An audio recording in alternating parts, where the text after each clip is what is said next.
So flat to start with. It has some benefits right off the bat. And then as I'm in swing, especially Marty, let's say from the setup position, here I'm flat. If we fast forward it in my swing and I got to an impact position, yes, what changes from here?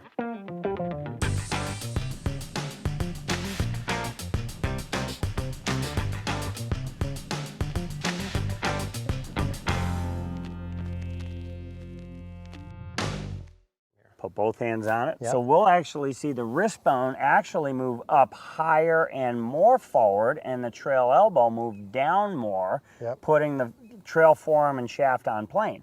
We'll see your center of gravity and your rotation is now pointing way more out in front of the ball, okay? You probably would have pushed off of your back foot by now, but the micro moves with the wrists is they're going from having a little bit of cup here to now actually flattening out with a trail forearm that's bent down a little lower. A lot of people don't talk about that forearm plane, but that is what stabilizes that shaft when we impact something. And so even in the beginning, if I'm practicing this could be a mirror or video, I'd be willing to bet, and I'm gonna be nice and conservative, and say 90% of the golfing population isn't 100% aware that it's supposed to feel like this. Also, there is a giant difference between setup and impact. Yeah, they're not aware of that. Yeah. And that would involve the wrist uncocking more, flexing more, grip dependent. So if you had a stronger grip, the wrist might just flatten out a little bit. So let's do this because there's so much good here that I want to dig into that grip part. Maybe as a starting point, if I hit one or two of them. Sure. What someone can do is say, okay, guys, that's all cool and fine, but what do I do with this, right? I'm going to start here. Okay, so let's take your grip. And here's a simple drill for us. So go ahead and let's find impact again. So we said the wrist is up and forward. Now we call this an impact fix setup. So I want you to set up like that.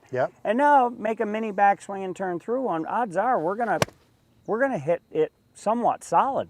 And so what I can do, I like to repeat and simplify.